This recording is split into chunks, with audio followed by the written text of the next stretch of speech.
तू सुद्धा सामर्थ्यशाली होशील आणि तू ज्याचा हात धरशील, ज्याला आलिंगन देशील मारण्याच्या भावनेने, तो नष्ट होईल, भस्म होईल. ज्याला मिठी मारशील, ज्याला घट्ट पकडशील, तो नष्ट होईल. असं तुला वर देतो आणि माझा पुत्र म्हणून तू प्रतापी आणि बलशाली असं नाव कमवशील. तुझं नाव तुझ्या रंगाप्रमाणे ठरेल. सिंदूर, याचं नाव सिंदूर असं नाव ठेवलं गेलं. हा शेंदराच्या रंगाचा आणि शेंदूर एकदा लागला की लवकर सुटत नाही. शेंदूर चुकून घशात गेला की आउट. मग असा हा सिंदूर याच्या मनात आलं, मी काही तप केलं नाही, साधना केली नाही, उपासना केली नाही, जप केली नाही, सेवा केली नाही. ब्रह्मदेवाने सहज मला वर देऊन टाकला शक्तीचा, सामर्थ्याचा. मग असं फुकट मिळालं तर ते चांगलं आहे का नाही तपासून पाहू, आहे ना. कारण अशा लॉटरीत किंवा लकी ड्रॉ मध्ये लागणाऱ्या वस्तू चांगल्या निघतीलच याची गॅरंटी. मग तसं मला काही न करता मिळालेलं वरदान प्रभावी आहे का नाही मला नाही माहिती. म्हणून त्याने ब्रह्मदेवाला आलिंगन द्यायला सुरुवात केली.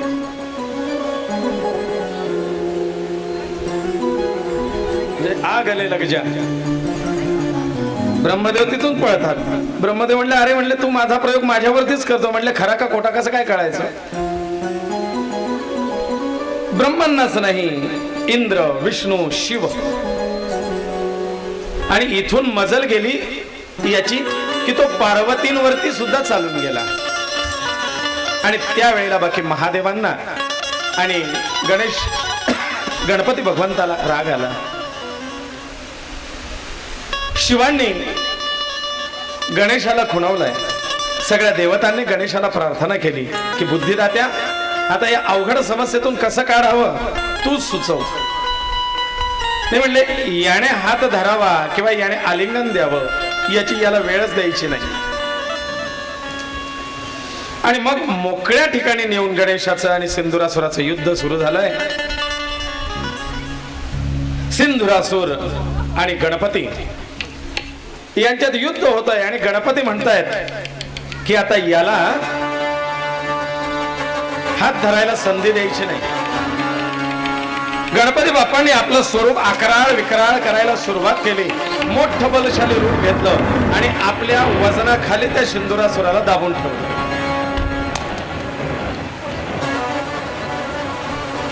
गणेश पुराणात असा उल्लेख आहे की सिंधुरासुराला रगडून मारलाय, घासून रगडून मारला. चिट्ठी आई है आई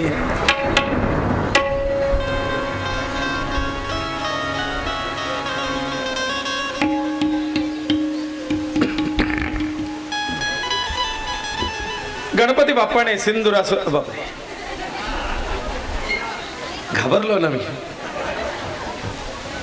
माझं लक्ष चिठ्ठीत मी म्हटलं हे काय आलं असं. असं नसतं, असं असायचं. सिंधुरासुर आणि गणपती बाप्पा यांच्यातला झालेला संग्राम. आणि या संग्रामामध्ये सिंधुरासुराचा आणि गणेशाच्या युद्धात गणपती बाप्पाने आपल्या अकराळ विकराळ स्वरूपात त्या सिंधुरासुराला आपल्या वजनाखाली दाबून मारलाय. आता साहजिक दाबलं गेल्यामुळे त्या सिंधुरासुराचा रंग, त्याचं रक्त सेंदुरी रंग, तो गणपती बाप्पाला स्पर्श झाला आणि गणपती बाप्पाच्या अंगावरती ते शेंदुराचे डाग.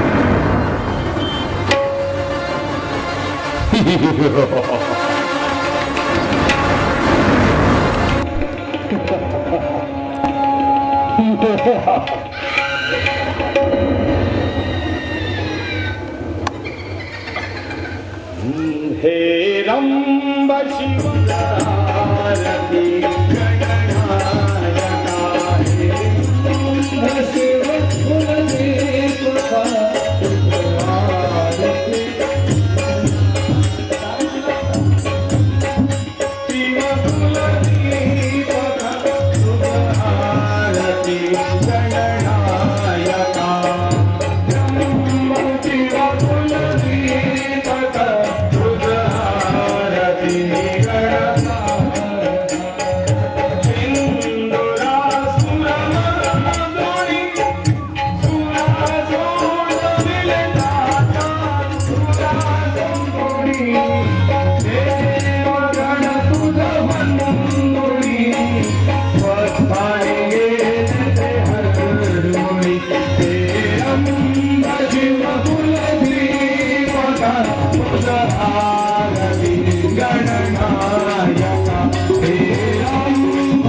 बाळ नुकतंच मृत पावलंय. मेलेलं बाळ जन्माला आलेलं आहे आणि वरेण्याची पत्नी अजून शुद्धीत नाही. ती जर शुद्धीवर येईल आणि तिला कळेल की माझं बाळ जन्मता मेलेलं आहे, तर अशा मृत बालकाला पाहून तीही आपले प्राणत्याग करेल. जा नंदी, आमचं बाळ घे आणि वरेण्याच्या घरी नेऊन सोड. जशी कृष्ण चरित्रात कथा घडली तशी इथे सुद्धा कथा घडली बरं का. बऱ्याचशा कथा साम्य घेतात. आणि नंदिकेश्वराने या बाळाला तिकडे नेऊन सोडलं होतं वरेण्याकडे. आणि काही दिवस वरेण्याच्या घरी त्यांचा पुत्र बनून हा बालगणेश राहिलेला आहे. म्हणून या गणेशाला वरेण्यपुत्र गणेश असंही म्हणतात. आणि पुढे चालता चालता गणेश पुराणामध्ये या सिंदूर वदन गणेशाच्या व्यतिरिक्त आणखी सुंदर काही कथा येतात. राजा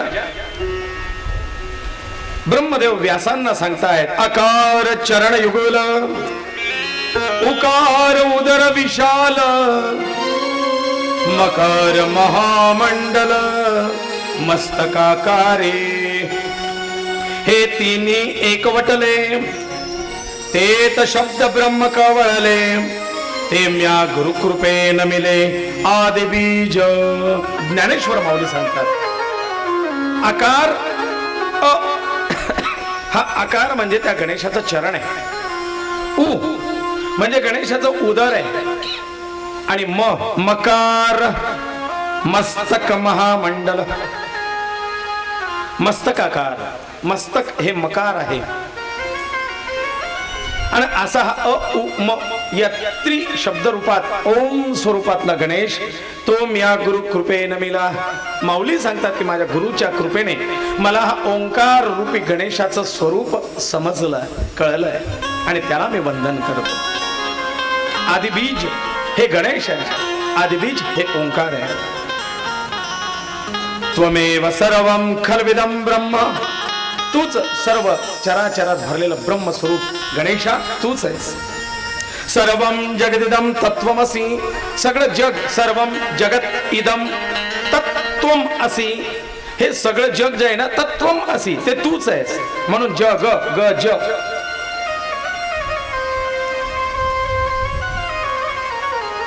आणि आविर्भूतंच सृष्ट्यादौ प्रकृतिस्त्वंच सर्वशः, प्रकृते पुरुषात परम.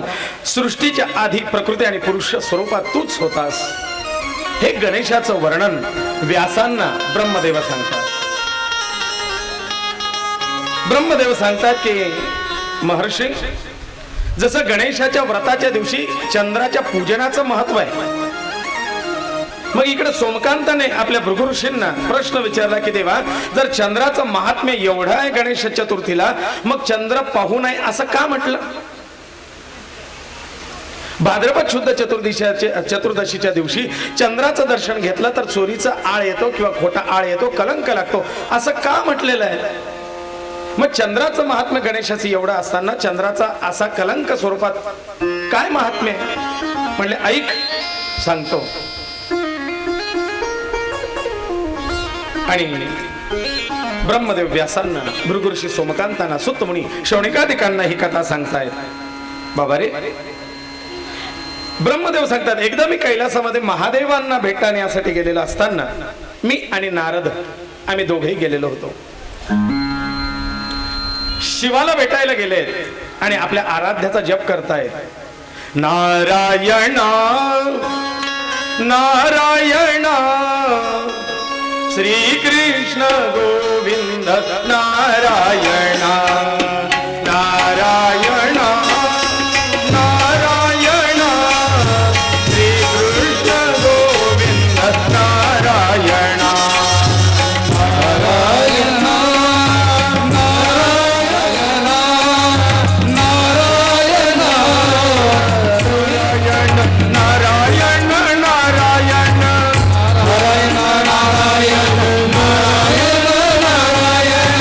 नारायण नारायण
कृष्ण भगवान की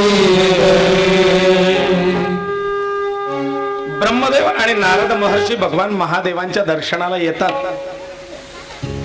आज काय योगायोग असेल, आज सगळ्या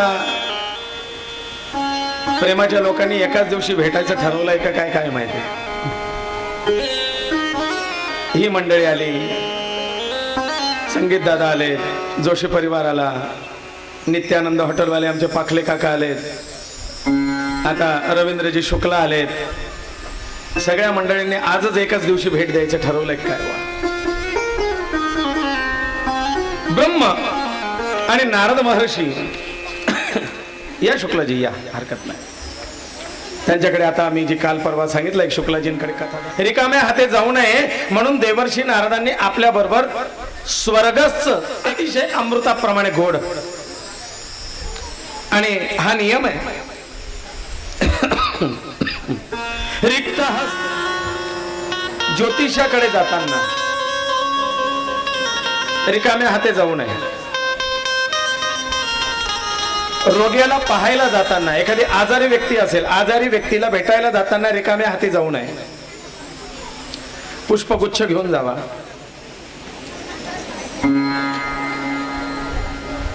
अभिनंदन असं. अहो कोणाला काय द्यावं हे पण तर कळायला पाहिजे ना. रोग्याला भेटायला जाताना काहीतरी फळं घेऊन जातात, रोग्याला पाहायला जाताना रिकाम्या हाती जाऊ नये. लहान बाळाला पाहायला जाताना रिकाम्या हाती जाऊ नये. बाळाच्या हातात काहीतरी द्यावं. राजाला भेटायला जाताना रिकाम्या हाती जाऊ नये. त्यांना भेटायला जाताना काहीतरी द्यावं. त्यांना हे पुष्पगुच्छ चालतो बरं का, बुके. गुरूंच्या दर्शनाला जाताना रिकाम्या हाती जाऊ नये. गुरूंना काहीतरी श्रीफळ, दक्षिणा, मिष्टान्न, फूल काहीतरी द्यावं.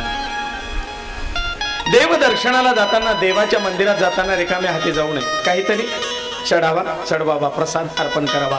पत्रम पुष्पम फलम तोयम, पानं फुलं फळं काहीतरी अर्पण करावे. सत्संगाला जाताना, सत्संगात जाताना रिकाम्या हाती जाऊ नये. पूर्वी असं असायचं, पोथीला गेल्यानंतर महिला वाटीत काहीतरी साखर, तांदूळ काहीतरी घेऊन जायच्या, है ना. सत्संगाला जाताना रिकाम्या हाती जाऊ नये. नववधूला म्हणजे नवदाम्पत्याला पाहायला जाताना रिकाम्या हाती जाऊ नये.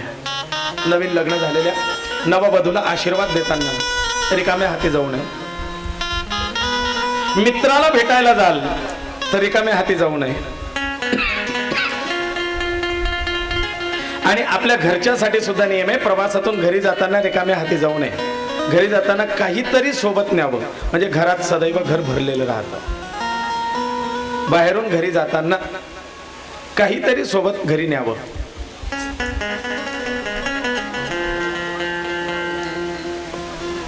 असं नारद महर्षींनी सोबत ते अमृत फळ घेतलेलं होतं आणि महादेवांजवळ दिलंय. भोलेनाथ, हे इंद्रदेवाच्या स्वर्ग नगरीतलं फळ आहे, अतिशय मधुर आहे, अमृत फळ आहे, घ्या.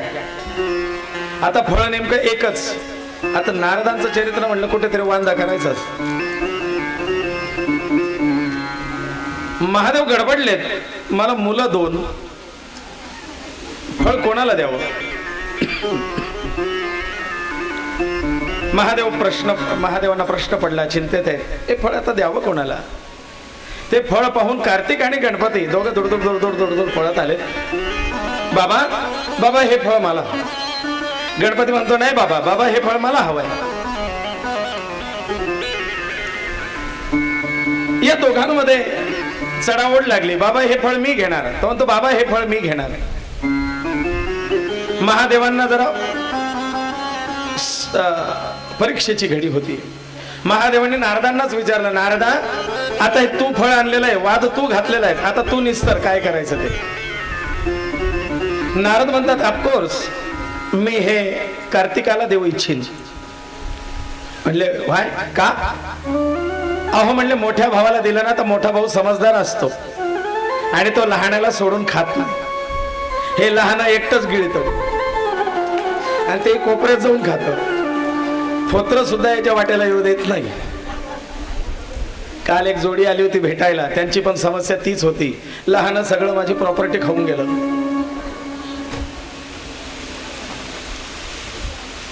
म्हणजे म्हणून मोठ्याला द्यावं, मोठा लहान्यांना देऊन खातो. गणेशाच्या वाट्यावर बरोबर येईल. आणि त्यांनी ते फळ षडाननाच्या हातात दिलंय. कार्तिकाला आनंद झाला, पण हे रुसलत ना. फुसू फुसू फुसू फुसू लगेच नाक गळायला लागलं, डोळ्यातून पाणी यायला लागलं. तुम्ही ना असंच करता. माझ्याकडे लक्षच नाही, मला देतच नाही कोणी. मी कोणालाच आवडत नाही. मी असा आहे ना, म्हणून मी कोणालाच नाही आवडत. आणि ठुसू फुसू करत त्या ठिकाणून तन तन तन तन करत गणपती बाप्पा निघालेत. महादेवांना हसूही येत आहे, कौतुकही वाटतंय. लगेच गणपती बाप्पाने आपली TVS स्टार काढली. उंदीर मामा आता घाई गडबडीत आहे, रडत रडत आहे, रागात आहे.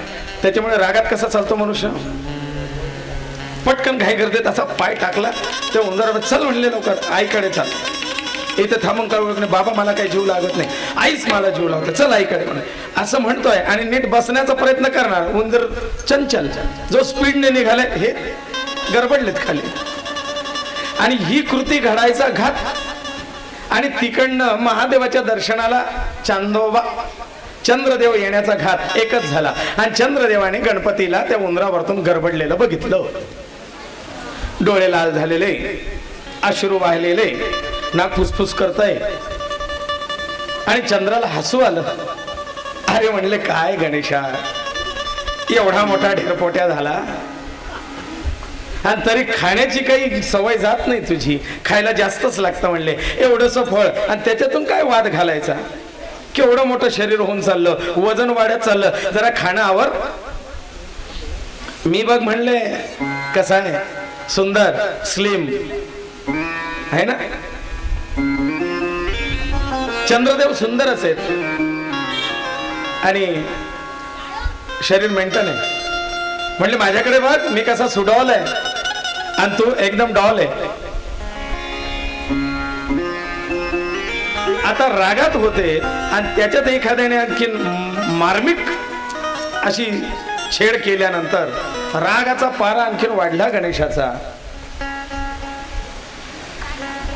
एव शत्वागतो देव. गणपती बाप्पा रागाने त्या चंद्राकडे पाहून बोलतायत. आपल्या उंदरावर बसल्या बसल्या, अदर्शनीय त्रैलोक्ये मदवाक्यांच भविष्यसी भवेत्. अदर्शनीय त्रैलोक्य, त्रैलोक्यात तू अदर्शनीय होशील. तुझं तोंड कोणीच पाहणार नाही आणि जो पाहिल तो पापी होईल. आता शाप आहे. तुझ्या सौंदर्यावरती तू गर्व करतोस काय? माझ्या अशा रूपाची थट्टा करतोस? जा, तुझं सौंदर्य नष्ट होईल. तुला त्रैलोक्यात कोणीही पाहणार नाही, तुझ्याकडे ढुंकून पाहणार नाही आणि जो पाहिल तो पापी होईल. बाप्पा आपल्या उंबरावर बसलेत आणि रडत रडत आईकडे निघून गेले. माझ्या अशा रूपाची सगळे थट्टा करतात, चेष्टा करतात. आणि बाबा पण बघ ना, ते आणलेलं फळ त्याला दिलं. मी एवढा नकोस आहे का सगळ्यांना? पार्वती माता तेव्हा गणेशाला आशीर्वाद देते, अरे बाळा नाही, कधीही कुठेही कोणतंही कार्य सुरू होताना आधी तुझ्यापासूनच सुरुवात होईल. तुला सोडून कुठलंही कार्य होणार नाही. तू आवडो अथवा न आवडो, तू दत्तांचा भक्त असो, नाही तर महादेवाचा भक्त असो, नाही तर कोणाचा नरियाचा भक्त असो, सुरुवातीला पूजा गणेशाचीच तुझ्यापासूनच सुरुवात होईल. गणेशाचा जरा राग आता शांत झाला. आई नाही, अरे थांब, काय त्या फळा करता हे करतोस? तुझ्यासाठी लाडू केले छान, खाशील? हो, सुरू. आणि कुरू पडले, व्रण आले चेहऱ्यावरती, व्रण कुरूप झाला. चंद्रकडनं हे काय माझं रूप? जो शुभ्र चंद्र होता आणि हा पांढरा शुभ्र. मी सहज हसलो, लीलया हसलो. पण लक्षात ठेवा श्रोते हो, कुठे हसावं हेही शास्त्र आहे. नको त्या ठिकाणी हसू. अरे हा ज्ञानदानाचा मंडप आहे, इथे ज्ञानाची चर्चा झाली पाहिजे. तुला झिंगालाच पाहिजे तर मग चला हवा येऊ देचे कारागीर बोलवणं कलाकार आणि मस्त 2-4 तासाचा चला हवा येऊ देचा एक परफॉर्मन्स भाग ठेवायचा, खळखळून हसा. नाहीतर मग आमचे काका आहेत ना, गडीवर बसा. आमच्या काकांचा हास्य विनोदाचा कार्यक्रम आहे. हसण्याची मनसोक्त इच्छा परिपूर्ण करतील. पण कीर्तन हे ज्ञानदानाचं कार्य आहे, कथा ही ज्ञानाची कार्य आहे. बरं, कोणावरती व्यंगात्मक हसू नये. हसण्याचे प्रकार असतात. स्मित हास्य, खळखळून हास्य, निरागस हास्य, व्यंग हास्य, उपहासात्मक हास्य.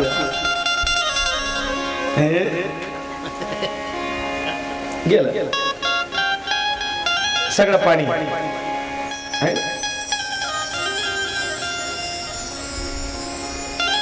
आणि चंद्रदेव क्षमा याचना करतात. महादेव म्हणतात त्याला मी काय करणार, तू गणेशाला भेट.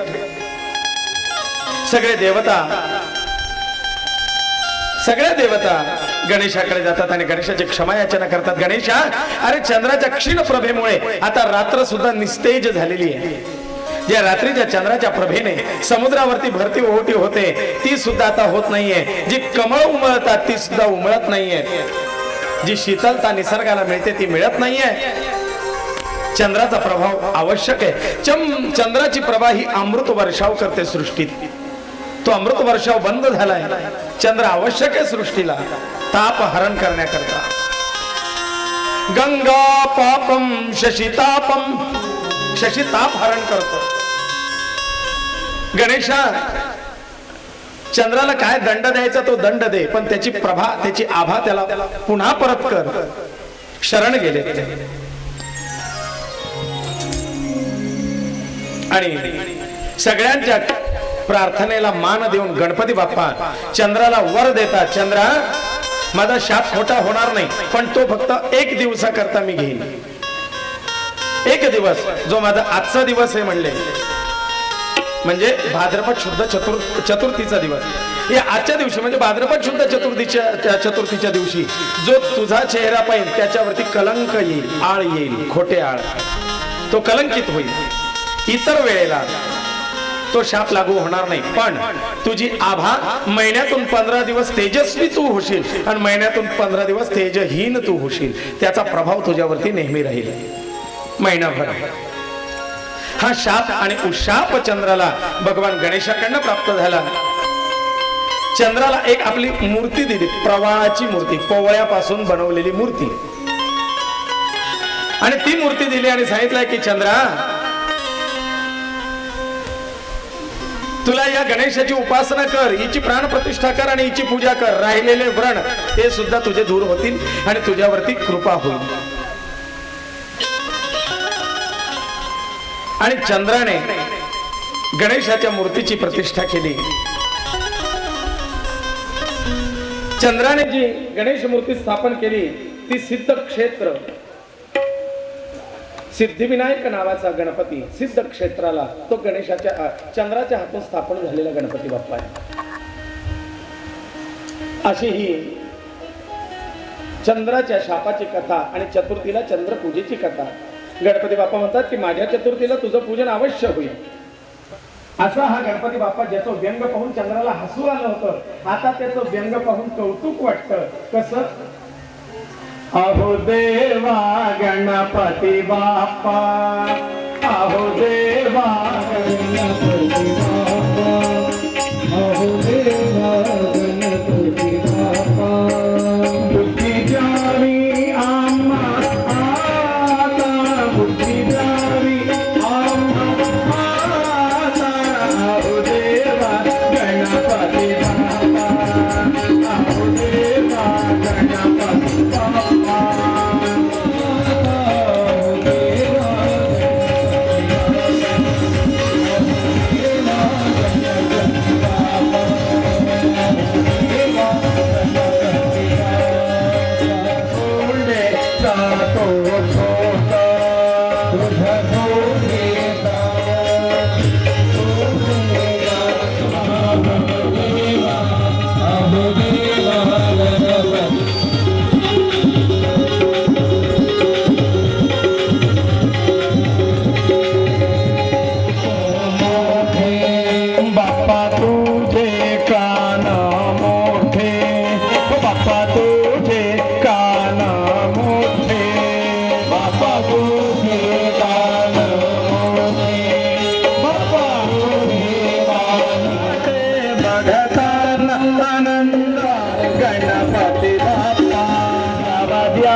ते काय म्हणतात. मी म्हणतो बुद्धी द्यावी, ते म्हणतात गड्डी द्यावी आम्हाला.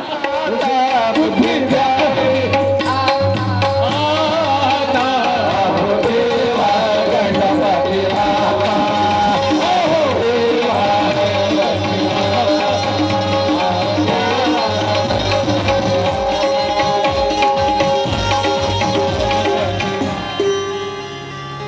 असं हे सुंदर गणेश चित्र चरित्र. गणेशाच्या ज्या रूपाकडे पाहून ते व्यंग पण लागलंय. तुझ्या सोंडेचा तो झोक जनदावी मोठे कौतुक, ते आता कौतुक दाखवत आहे. देवा तुझे पोट मोठे, बापा तुझे कान मोठे. आतापर्यंत हसू येत होतं, आता तो गुणेश झाल्यानंतर तेच बघताना आनंद वाटे. अहो देवा गणपती बा. जर तुमच्या तो पोतर काका आलेले आहेत का? बसून घ्या तुम्ही.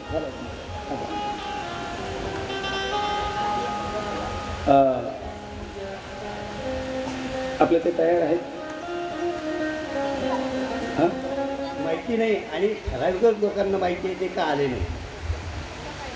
या गणराया या गणराया या दरबारी प्रथम पूजेचे मान करी. या गणराया या दरबारी प्रथम पूजेचे मान करी.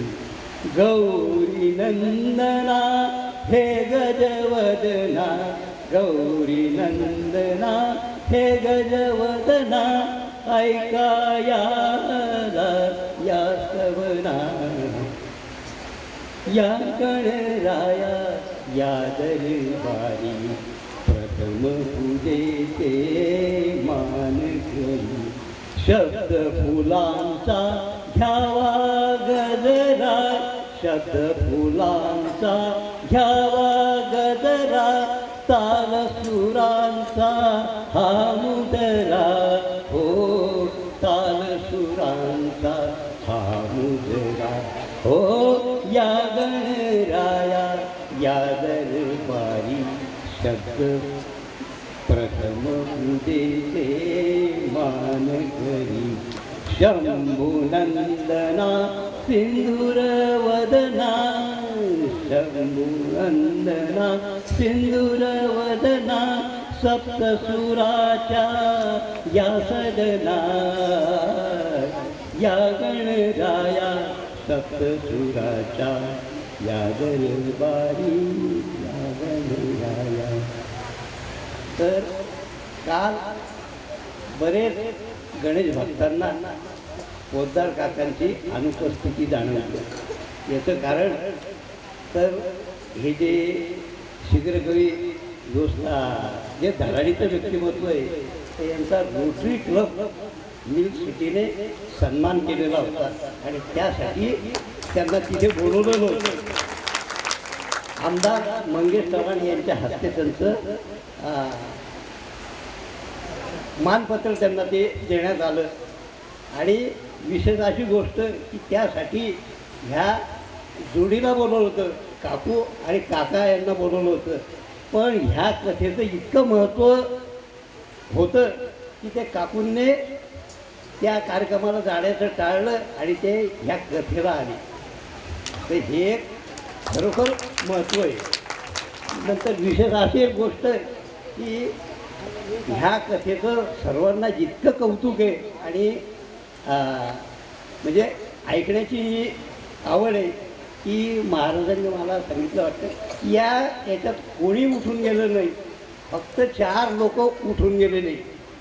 तर एक जे तर ह्या व्यवस्था बघण्यासाठी लोकांचं आलेल्या अतिथींचं स्वागत करण्यासाठी अण्णा फिरत होते. अण्णा उठले.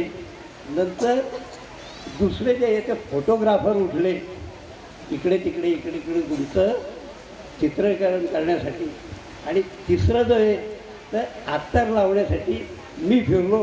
आणि चौथा कोण आहे तर ते आता माझ्या काही लक्षात नाही. तर ते बहुतेक गुरुजीच सांगतील.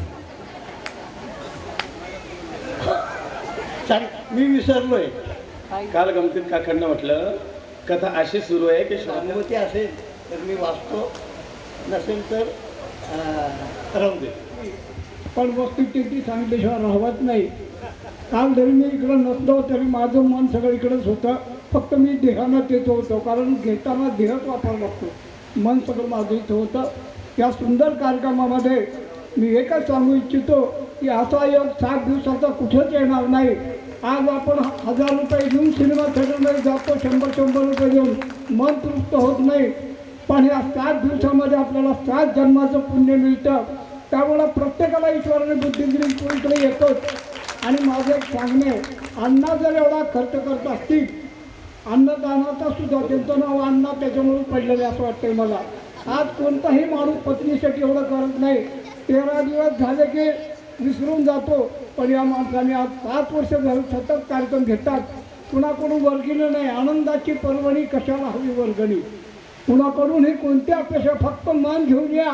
आणि इतके सुंदर तुम्ही इथं बसतात ना, तसं माझी एक विनंती आहे, आता तुम्ही ज्यावेळेस भोजन करता आपल्या घरी किती शांततेनं अन्न हे सेवन करताना बदनी कवल घेता, इतकं सुंदर म्हणता आणि जेवतात. तसं आज पण तुम्ही ज्या लोकांना बसता येत नाही अशा लोकांसाठी खुर्च्या सुंदर लावलेल्या आहेत. आजचं नियोजन.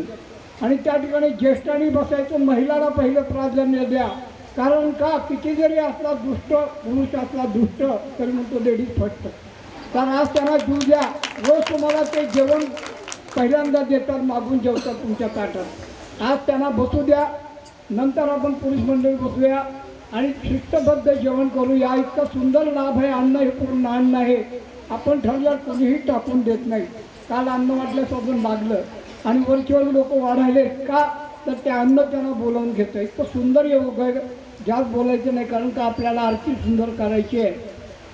तर मला कोणतं गाणं वगैरे म्हणायचे नाही, फक्त एक म्हणेल, आमचे हे दत्तात्रय भाऊ कालपासून मला म्हणाले, तुम्ही सगळ्याबद्दल बोलता, पण आम्ही सैनिक आहे, ज्यांनी सीमेवर राहिले त्या लोकांबद्दल काय बोला. मी म्हणतो माझा पहिला नमस्कार कुठं असतो तर सीमेवर लढणाऱ्या सैनिकाला, त्या हातावर प्राण घेऊन देशाचं रक्षण करणाऱ्या जवानाला आणि देशासाठी बलिदान करणाऱ्या शहीदांना, या माझ्या बळीराजाला, अन्नदात्याला, जगाच्या पोशिंद्याला, अन्नधान्य निर्माण करणाऱ्या निर्मात्याला, माझ्या कामगारांना, कष्ट करणाऱ्याला, अंगमेहनतीची कामं करणाऱ्या, विश्वकर्म्याला, विचारवंताला, गुणवंताला, ज्ञानवंताला, आणि तसंच माझं या सर्व पंचमहाभूताला माझा नमस्कार असतो. म्हणून तुमच्यासाठी मी थोडं म्हणतो, थोडं गोर होणार नाही. अरे बंदूक घेऊ सैनिक होऊन, बंदूक घेऊन सीमेवर जाऊन लढायचं. आता नाही माघारी फिरायचं, देशाचं रक्षण करायचं. आता नाही माघारी फिरायचं, देशाचं रक्षण करायचं. रशिया असेही बलवान, अमेरिका दिसे धनवान, सर्व देश हे एक समान, भारत माझा जगी महान. अरे टाकला फाडून, अरे टाकला फाडून, चिल्ला गाडून, सर्वांना पुरून उरायचं. आता नाही माघारी फिरायचं, देशाचं रक्षण करायचं. आता नाही माघारी फिरायचं, देशाचं रक्षण करायचं. देश आपला कृषी प्रधान, नरेंद्र समान, सर्वांसाठी एक संविधान. जय जवान जय किसान. अरे नांगर घेऊन, अरे नांगर घेऊन शेतावर जाऊन शिवार चाल नांगरायचं. अरे सेंद्रिय बियाणं पेरायचं आणि सात्विक भोजन करायचं. आता नाही माघारी फिरायचं, देशाचं रक्षण करायचं. अमृत महोत्सव स्वातंत्र्याचा,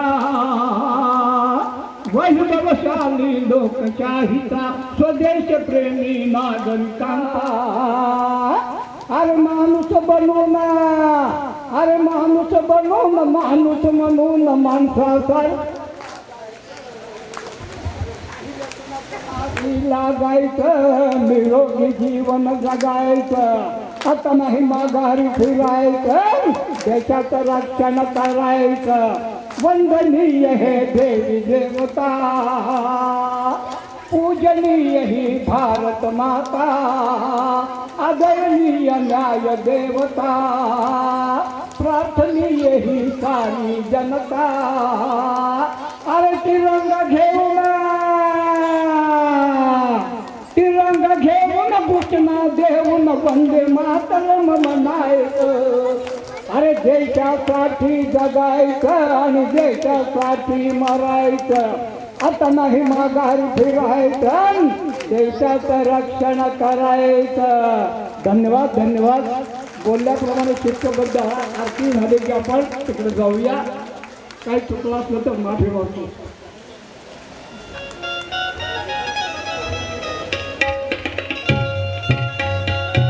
विदर्भपुत्र ज्योतिषाचार्य दत्तात्रय हरणखेडकर यांचे चिरंजीव विवेक दत्तात्रय जोशी जोशी परिवार गायत्री परिवाराचं मोठं कार्य काका करतात. गायत्री परिवाराच्या माध्यमातून गायत्री उपासना हरिद्वारपर्यंत श्रीराम शास्त्री आचार्य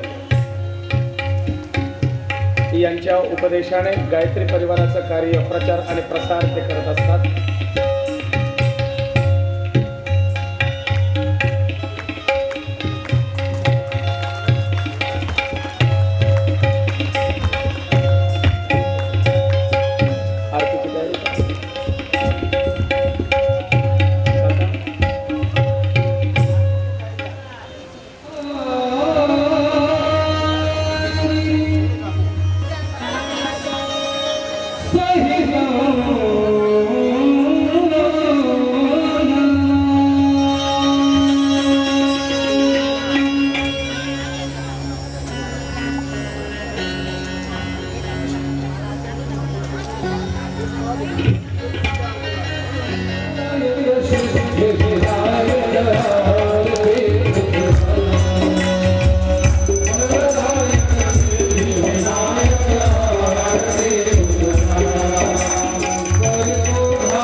सर्वदा योग तुझा घडावा तुझे देव संतांस सदा नमावे सत्कर्म योगे वय घालवावे सर्वामुखे मंगल बोलवावे या स्थळी हे मन जाय माझे त्या स्थळी हे निजरूप तुझे मी ठेवितो मस्तक ज्या ठिकाणी तेथे तुझे सद्गुरु पाय धोनी अलंकापुरे पुण्यभूमी पवित्र जिथे नांदतो ज्ञान ऐश्वर्य हे लाभले आता धर्म सजा तुझा सर्वे सुखिन संतु सर्वे संतो निरामयाः सर्वे भद्राणि पश्यन्तु पिता माता बंधु तुझ विन असे कोण मजला बहुमी अन्यायी परिसकलही लाज तुझला न जाने मी काही जप तप पूजा साधन विधी कृपा दृष्टी पाही शरण तुझ आलो गणपती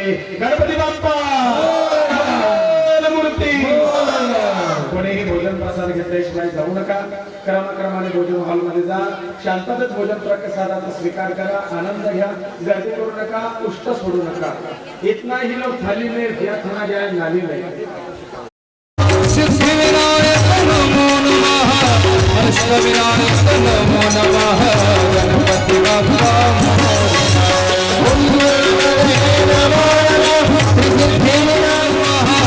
अष्टविनायक नमो नमः गणपति बाप्पा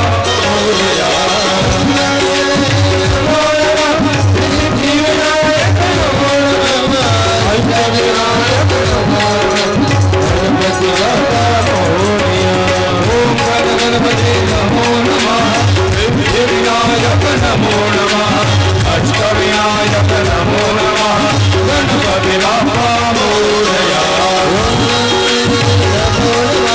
सिद्धिविनायक नमो नमः अष्टविनायक नमो नमः गणपति बाप्पा मोरया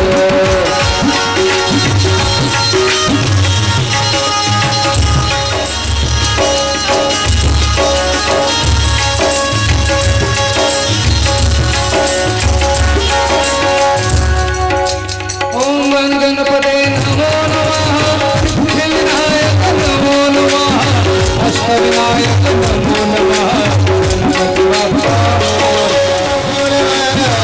अष्टविनायक नमो नमः गणपति बाप्पा नमो नमः अष्टविनायक नमो नमः गणपति बाप्पा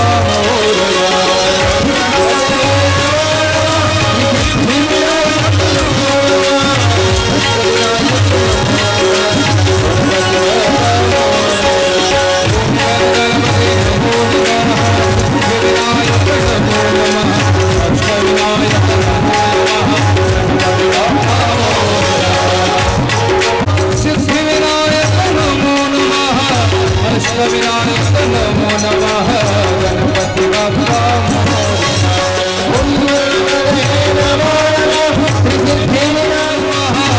अष्टविनायक नमो नमः गणपति बाप्पा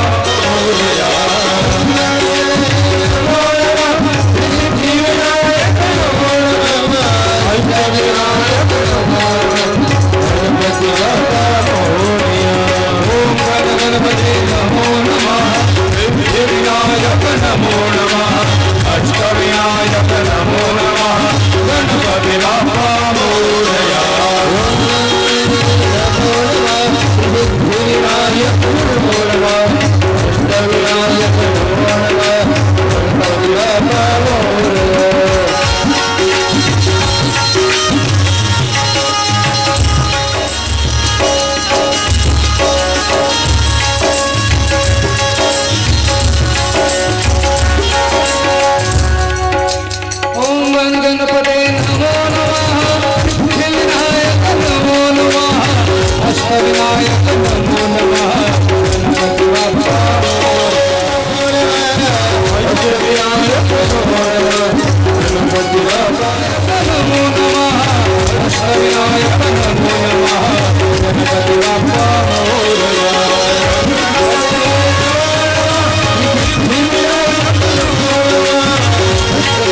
अष्टविनायक नमो नमः गणपती बाप्पा